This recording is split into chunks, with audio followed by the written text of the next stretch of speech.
will they have an opposition that's allowed to raise its voice? Will they be allowed to have things that people here in Azerbaijan do not have? You think they do not have it?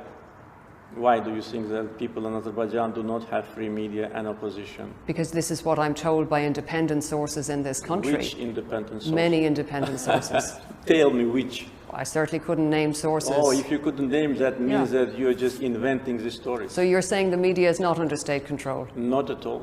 And there is a vibrant, free opposition media? Where do I see this? You can see it in the internet. You can see it everywhere. But not in newspapers? Why? You can see it in newspapers. Whom do you call opposition here? Can I ask you? Well, is there allowed to be an opposition here? Yeah, it is allowed, of course. I mean, NGOs are the subject of a crackdown. Journalists are the subject of a crackdown. Not at all. Critics are in jail. No, not at all. None of this is true. Absolutely fake. Absolutely. We have free media. We have free internet. Now, due to the martial law, we have some restrictions. But before, there have been no restrictions. And the number of internet users in Azerbaijan is more than 80%.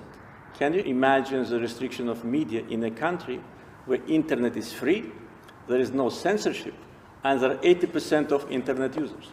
We have millions of people on Facebook. How can you say that we don't have free media? This is, again, a biased approach. This is an attempt to create a perception in Western audience about Azerbaijan. We have opposition, we have NGOs, we have free political activity, we have free media, we have freedom of speech. But if you raise this question, can I ask you also one? How do you assess what happened to Mr. Assange? Is it a reflection of free media in your country? We're not here to discuss no, my let's country. Discuss. No, let's discuss. No, President In order Aliyev. to accuse me, saying that Armenians will not have free media here, let's talk about Assange. How many years he spent in Ecuadorian embassy? And for what? And where is he now? For journalistic activity. You kept that person hostage, actually killing him morally and physically. You did it, not us, and now he's in prison. So you have no moral right to talk about free media when you do these things. Returning to the conflict, how long... better return to the conflict, because this is not what you like.